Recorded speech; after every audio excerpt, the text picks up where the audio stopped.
दर्शक बंधु यही गुरुत्वपूर्ण कथागुड़ी टिके समय देकी निश्चय शुणु।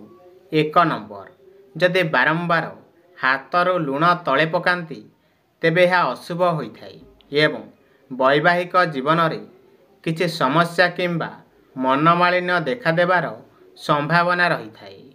2 नंबर, हाथरू बारंबार तेल ढाली हेबा उचित नुहे, यह अमंगलकारी होता है एवं घरे कौनसी समस्या देखादेवा सहित ऋण भार वृद्धि होता है। 3 नंबर, पूजा करने समय हाथरू जदि पूजा थाली पड़ जाए तेबे अशुभ होता है एवं आगामी दिन में कौनसी समस्या देखादेवार संकेत होता है। 4 नंबर, खाउथिबा समय हाथरू जदि कौनसी खाद्य जिनिस तले पड़े तेबे अशुभ होता है एवं नकारात्मक शक्ति वृद्धि पाइबा सहित आगामी समय दारिद्रता देखादेवार संकेत होता है। मन रखिबे। 5 नंबर, खाद्य खाइबा समय जदि खाद्यरू बाल बाहरे तेबे अशुभ होता है एवं राहुंकर खराब प्रभाव पड़िबार संकेत होता है। 6 नंबर, राहुंकर खराब प्रभाव हेतु मतिभ्रमर शिकार होगाकू पड़ता है एवं ठीक भूल निर्णय करने कष्टकर होगा सहित कुसंग वृद्धि होता है। 7 नंबर, जदि राहु अशुभ प्रदान करुथांती तेबे व्यवहार में अहंकारपूर्ण वार्तालाप देखा देता है एवं मुखरू खराब अथवा अभद्र शब्द बाहरी थाए। 8 नंबर, राहु अशुभ हेले आत्मविश्वास दुर्बल होता है एवं निज उपरे भरोसा उठिजिबा सहित तार कुप्रभाव रोजगार उपरे पड़ता है। 9 नंबर, राहुंकर खराब प्रभाव पड़िथिले खाद्यरू बाल बाहरिले सही खाद्य फिंगिदेवा उचित, खाइबा उचित नुहे एवं कला कुकुर को खाद्य देवा द्वारा अशुभत्व दूर होता है। 10 नंबर, जदि कौनसी लोक आईन कानून किंबा कौनसी नियम मानती नहीं तेबे अमंगलकारी होता है एवं ग्रहराज शनिंकर क्रोप दृष्टिर शिकार होगाकू पड़ता है। 11 नंबर, ज्योतिष शास्त्र अनुसार कुंडली रे गुरु ग्रह एवं शुक्र ग्रहर कमजोर होगा कारण सबुबले धनर अଯଥା अपचय होता है। 12 नंबर, गाधोई सारिया परे बाल्टी केबे भी गाधुआ पानी छाड़िक आसवा उचित नुहे, यह अमंगलकारी होगा सहित कांगाल होबार संभावना देखा देता है।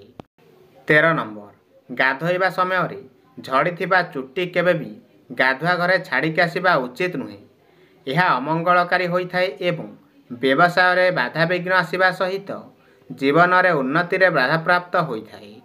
14 नंबर, गाधोई सारिया परे केबे भी कपड़ा धोइबा किंबा चुट्टी नख काटिबा उचित नुहे, यह अमंगलकारी होगा सहित घर को दारिद्रता देखादेवार संभावना रही है। मन रखिबे। 15 नंबर, गाधोइबा परे ओदा कपड़ा गाधुआ घर रखिबा उचित नुहे, यह अशुभ होता है एवं जीवन में सम्मान हानि होबार संभावना देखा देता है। 16 नंबर, स्त्री लोक माने गाधोइबार तुरंत परे सिंदूर लगाइबा उचित नुहे, यह अशुभ होता है एवं मन में खराब भावना आसवा सहित आर्थिक संकट देखा देता है। ध्यान रखिबे। 17 नंबर, ठाकुर घरे ठाकुरंकर मूर्ति किंबा फोटो एपरि रखिबा उचित जेपरि गोटे ठाकुरंकर दृष्टि अन्य ठाकुरंक उपरे न पड़े, कारण यह घर पाई बहुत अशुभ होता है। 18 नंबर, ठाकुर घरे केबे भी ठाकुरंकर मुह घोड़ेक रखिबा उचित नुहे एवं ठाकुर घर आड़क गोड़ कर शोइबा उचित नुहे, यह अमंगलकारी होता है। 19 नंबर, घर केबे भी 3 मासरू अधिक समय खाली रखिबा उचित नुहे एवं घरर भंडार घर केबे भी खाली रखिबा अनुचित, यह घर पाई अशुभ होता है। 20 नंबर, जदि घर कौनसी कार्य समस्त परिवार जाउथांती तेबे ठाकुर घर केबे भी ताला पकाइकी जिबा उचित नुहे, यह घोर अशुभ होता है। 21 नंबर, मंदिर रे ठाकुर दर्शन करे फेरिबा समय केबे भी घंटी बजाइबा उचित नुहे, यह अशुभ होता है एवं आरती नेबा समय केबे भी गोटिए हाथ रे आरती नेबा अनुचित। ध्यान रखिबे। 22 नंबर, स्त्री लोक माने दंडवत प्रणाम करने उचित नुहे, यह अशुभ होता है एवं गर्भवती महिला माने କେବେ ବି ଶିବଲିଙ୍ଗ ସ୍ପର୍ଶ କରିବା ଅନୁଚିତ, ଧ୍ୟାନ ରଖିବେ। 23 ନମ୍ବର, ସ୍ତ୍ରୀ ଲୋକମାନେ କେବେ ବି ମନ୍ଦିରରେ ନଡ଼ିଆ ବାଡ଼େଇବା ଉଚିତ ନୁହେଁ, ଏହା ଅଶୁଭ ହୋଇଥାଏ ଏବଂ ରଜସ୍ୱଳା ମହିଳାମାନେ ମନ୍ଦିରରେ ପ୍ରବେଶ କରିବା ଅନୁଚିତ, ମନେ ରଖିବେ। 24 ନମ୍ବର, ମନ୍ଦିରରେ ଦୀପ ଜଳାଇବା ସମୟରେ କେବେ ବି ଅନ୍ୟର ଦୀପରେ ନିଜ ଦୀପ ଜଳାଇବା ଉଚିତ ନୁହେଁ, ଏହା ଅଶୁଭ ହୋଇଥାଏ। 25 ନମ୍ବର, ମହିଳାମାନେ କେବେ ବି ହନୁମାନଙ୍କୁ ଏବଂ ଶନିଦେବଙ୍କୁ ସ୍ପର୍ଶ କରିବା ଉଚିତ ନୁହେଁ ଏବଂ ମନ୍ଦିରରେ ମହିଳାମାନଙ୍କୁ ଭିଡ଼ରେ ଠେଲାପେଲା କରିବା ଦ୍ୱାରା ଅମଙ୍ଗଳକାରୀ ହୋଇଥାଏ। 26 ନମ୍ବର, ପୁରୁଷ ହୁଅନ୍ତୁ କିମ୍ବା ମହିଳା ପୂଜା କରିବା ସମୟରେ ମୁଣ୍ଡକୁ ବସ୍ତ୍ର ଦ୍ୱାରା ସବୁବେଳେ ଘୋଡ଼ାଇବା ଉଚିତ, ଏହା ଶୁଭ ହୋଇଥାଏ ଏବଂ ଚଞ୍ଚଳ ମନ ସ୍ଥିର ହେବା ସହିତ ଆଶୀର୍ବାଦ ପ୍ରାପ୍ତ ହୋଇଥାଏ। 27 ନମ୍ବର, ସକାଳୁ ସୂର୍ଯ୍ୟୋଦୟ ପୂର୍ବରୁ ଉଠି ସୂର୍ଯ୍ୟଙ୍କୁ ଜଳଦାନ କରିବା ଦ୍ୱାରା ହୃଦୟ ରୋଗ, ଚକ୍ଷୁ ରୋଗ, ହାଡ଼ଜନିତ ସମସ୍ୟା ଏବଂ ପାଚନତନ୍ତ୍ର ସମସ୍ୟା ଦୂର ହୋଇଥାଏ। 28 ନମ୍ବର, ପୂର୍ଣ୍ଣିମା ଏବଂ ଏକାଦଶୀ ବ୍ରତ କରିବା ସହିତ ମହାଦେବଙ୍କୁ ପୂଜା କରିବା ଦ୍ୱାରା ଚନ୍ଦ୍ରଦୋଷ ଦୂର ହୋଇଥାଏ ଏବଂ ମାନସିକ ରୋଗ, ଭୟ ଏବଂ ଅତ୍ୟଧିକ ନିଦ୍ରାଜନିତ ସମସ୍ୟା ଦୂର ହୋଇଥାଏ। 29 ନମ୍ବର, ମଙ୍ଗଳବାର ବ୍ରତ କରିବା ଦ୍ୱାରା ମଙ୍ଗଳକାରୀ ହୋଇଥାଏ ଏବଂ ଦୁର୍ଘଟଣା ଜନିତ ସମସ୍ୟା ଦୂର ହେବା ସହିତ ଉଚ୍ଚ ରକ୍ତଚାପ ଏବଂ ରକ୍ତ ସମ୍ପର୍କିତ ରୋଗ ଦୂର ହୋଇଥାଏ।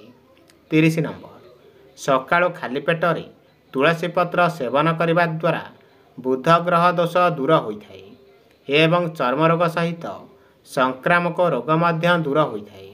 31 ନମ୍ବର, ପ୍ରତ୍ୟେକ ଦିନ ହଳଦୀର ତିଳକ ଲଗାଇବା ସହିତ ବିଷ୍ଣୁ ସହସ୍ରନାମ ପାଠ କରିବା ଦ୍ୱାରା ଗୁରୁ ଗ୍ରହ ଦୋଷ ଦୂର ହୋଇଥାଏ ଏବଂ କ୍ୟାନ୍ସର, କାମଳ ରୋଗର ଏବଂ ପେଟ ସମ୍ପର୍କିତ ରୋଗ ଦୂର ହୋଇଥାଏ।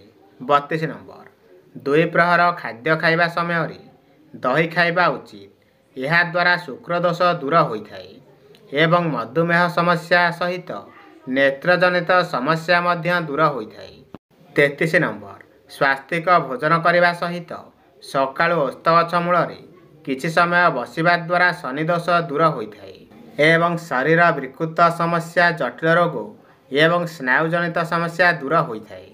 34 ନମ୍ବର, ଦେହରେ ଚନ୍ଦନ ଅତର ଲଗାଇବା ସହିତ ସ୍ୱାସ୍ତିକ ଭୋଜନ କରିବା ଦ୍ୱାରା ରାହୁ ଦୋଷ ଦୂର ହୋଇଥାଏ ଏବଂ ବେକରେ ତୁଳସୀ ମାଳି ପିନ୍ଧିବା ଦ୍ୱାରା ଅଚିହ୍ନା ରୋଗ ଭଲ ହୋଇଥାଏ।